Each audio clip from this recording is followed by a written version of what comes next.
All right, guys, we're back. I'm George Mossey. I'm here with my co-host Marshana Dahlia with Intel. 90 Day Fiance Before the 90 Days, Season 5, Episode 9. This is part 2. So let's talk about Ben. Ben is in Peru the day after being ghosted, and he writes a story to Mahogany called Runaway Train, where he's saying the train is going too fast. We shouldn't stop. The momentum is going. Let's just keep going. Let's dance. It was a bunch of baloney, malarkey. I didn't understand. It was just, why couldn't you just text, hey, why aren't you texting me back? But whatever. He sent his own little story and he didn't get a response. So he decides, after talking to his friend on FaceTime, he wants to go to San Bartolo, which is where Mahogany is supposedly living with her family. And basically, I don't want to say track her down, but in lack of a better word, he wants to find her somehow and convince her to meet him, which I think is creepy, right? Because she asked you not to come and she's ghosted you since you've arrived. So going to her house, it reminds me of what David did with Lana. You remember he went and knocked on the addresses where he had sent money to, trying to locate her. And if she wanted to see you, she would come and see you. So I feel like he's not accepting the fact that he's been ghosted. And I don't know if it's he doesn't want to let go of the fact that this isn't real, or if it's he's been brainwashed to believe, different things due to his religious background and how he was raised. I don't know what it is, but I feel like there's just so much wrong with this situation, and everyone around can see it but him. At this point, the story is so unbelievable with Ben and Mahogany that I am absolutely convinced that these are actors. Like, these are all actors. They're all playing a part, because this level of catfishing, we haven't seen this since Yolanda and Williams. Remember Yolanda and Williams? Yes. At least with David and Lana, or what's her name, Lana? It didn't turn out to be a catfish. She was actually real, which was the real coup de grace for us. It was a total surprise, because this is now beyond what sense can take. And then let's assume that this is true, okay? And my theory of these are actors is wrong.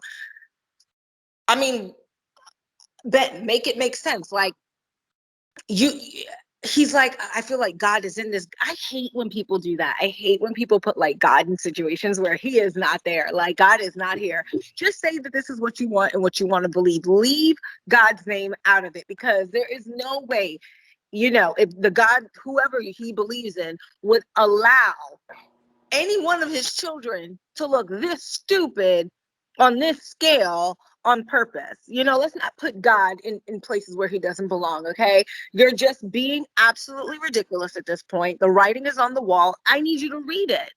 I need you to read the writing on the wall. So he gets a text back from her while he's in the cab to San Bartolo. And the only thing the text says is that between Lima and San Bartolo is a really far distance. That's all she said back. So all the text to the story that he sent her, that's all he gets back. And when he gets this text back, he has this renewed faith that everything is going to be okay. And he's like, oh, well, she's talking to me now, so I'm going to tell her to meet me at this restaurant. And he was so easily sucked back in. It made it pretty obvious how we've gotten to this point. It only takes a text message with no context, with no reassurance, to get him back on the train. And he was at that restaurant waiting, and even brought up that she was late to a meeting she never agreed to attend. She never agreed to, exactly. Like, make it make sense, Ben. Like, she never agreed to meet you there. You just said that you would be there. What does it have to do with her? We don't even know if her is a her. We don't know anything. Like, we don't know. Like, she's probably not even, he or she or they are probably not even in Peru, wherever you are. Like, you've gotten God. Yeah. You've been had. I do believe that he's in a country and that person is not in that country. Whoever that person is. There's so much talk online about who this person is. I just want to see who this person is. I hope TLC gets him to show up, even if it's not really her. Get that person, the catfish, to show up. I want to see get the who it was. To show up. That would be amazing. I would love to see that. All right, so let's talk about Jasmine and Gino. So last night, we found out some tea on Gino. So apparently in his past, he has paid for sugar babies, which are younger women who like to go out on dates with older men in exchange for money for their time. I guess you could also call that an escort, right? I feel like that's what an escort would do, because there's nothing prostitution going on. You're paying for their time. So you want to go out and have a nice dinner, they will come with you or whatnot. But that's not what really got him in trouble. What got him in trouble is he sent Jasmine's nudes to his ex, and he said it was so he could rub it in his ex's face of how beautiful Jasmine is. And lots of people rub their new girl in their ex's face. You post them on Instagram fully clothed in a picture with you. That's what normal people do. You don't send them naked pictures of who you're with now. Like, even his explanation made it even more confusing to me, because I was like, lots of people love to rub in their ex's face, like, look what you let go, look what you gave up, look at what I'm doing now. I actually think it's healthy to do. I think Darcy calls it revenge body. You know, you show people what they could have had, but they decided they didn't want. His way of going about it is just so odd and strange, and it's hurtful. And I don't even know how Jasmine is going to be able to trust another person after this. Now, here's the thing. Okay, let's break this all the way down. Okay, Gino, you have paid for female company. All right. I personally don't judge. I don't judge that. You know, we have a saying where I come from. It's called an exchange is not a robbery. So the women want to exchange. You want their time. They want your money. It's an exchange. Now, listen, I'm with Jasmine, though. She doesn't want to be with a guy who does that. Neither would I, right? I wouldn't want to be with somebody who's had to pay for time. That should tell you something about your dating skills if you end up in a position where you have to pay for time. Okay, you must not be a good person to go out on dates with. Like, if you can't get it that way and you got to pay for it, that tells me something more about you and less about the women who accepted the money. All right, let's just that's where I am. Okay, you know, you guys at me on Twitter, go ahead and at me. But to Jasmine's point, like, how can she trust on him? How, like she says, she can't trust on him after that. Like I said, I hope Gino never ever like sees those naked breasts ever again. I hope he never lays his eyes on her beautiful naked body ever again. I hope not even a fingernail of his touches anything of her beautiful, gorgeous, sexy, stunning body. He does not deserve it. Okay? Because like I said last week, if this is what you would do to somebody while you're still together, what will you do? What will you do when we're apart? And the fact that he was texting this ex while he was laying with her taking a nap and he's complaining about her. It's one thing if he shows her the pictures, which is still wrong, and it's like, look how hot she is. I love her. She's beautiful. I'm having the time of my life. But no, he's complaining about her in those text messages. She's crazy. She gets jealous if I mention another girl's name. So he's trashing her and exposing her naked.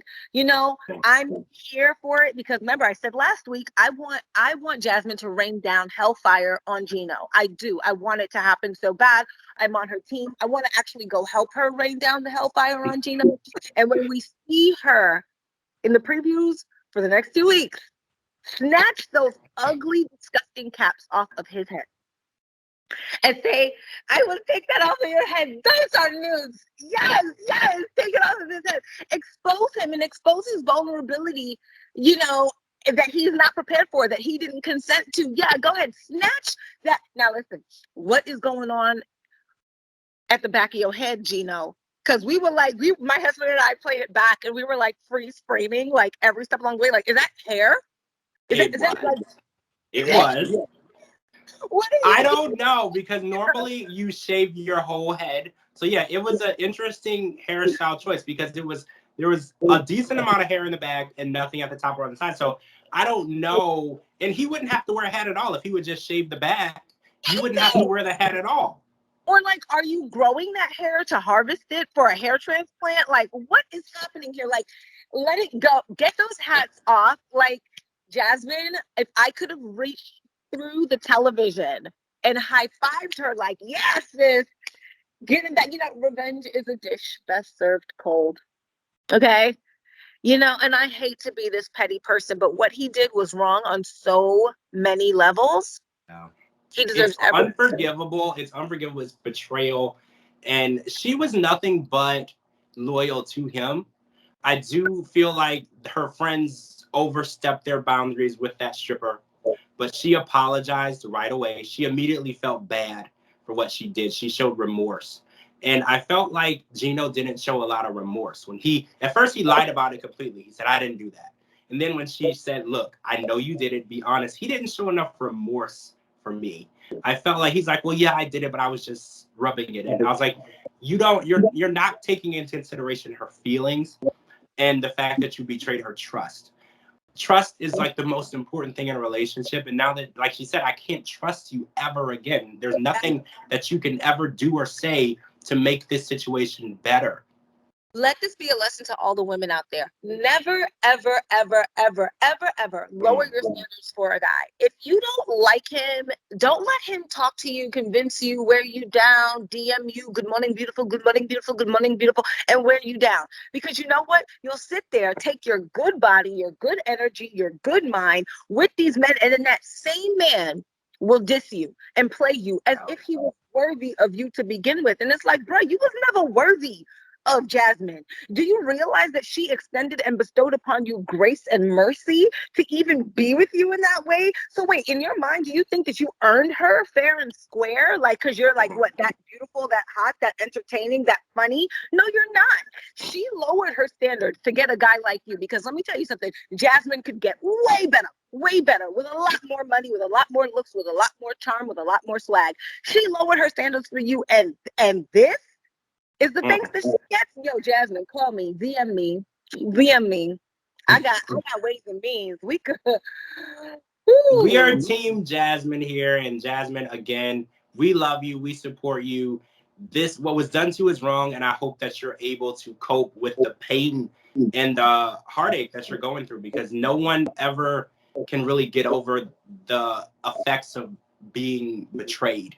It's a nightmare, like you said, and it's something that replays in your head. And every relationship that you're in after that, consequently, you're going to believe that that person will do the same thing to you. So we are here for you. We support you, and we hope that you're able to move past this and be able to find the love and man that you deserve. Amen. All right, guys, that's it for part 2. I'm George Mossey. This is my co-host, Marshana Dahlia for Vento, 90 Day Fiance Before the 90 Days, Season 5, Episode 9 podcast. Make sure you live tweet with us. I'll put our Twitters here at the bottom. There's 11,000 tweets last night, and everyone was talking about it. Next week is the Super Bowl, so we will not see you here next week, but we will definitely see you here in 2 weeks so we can talk about Jasmine and her reign of terror on Gino. I can't wait to watch it. Thank you guys for joining us, and we'll see you guys real soon.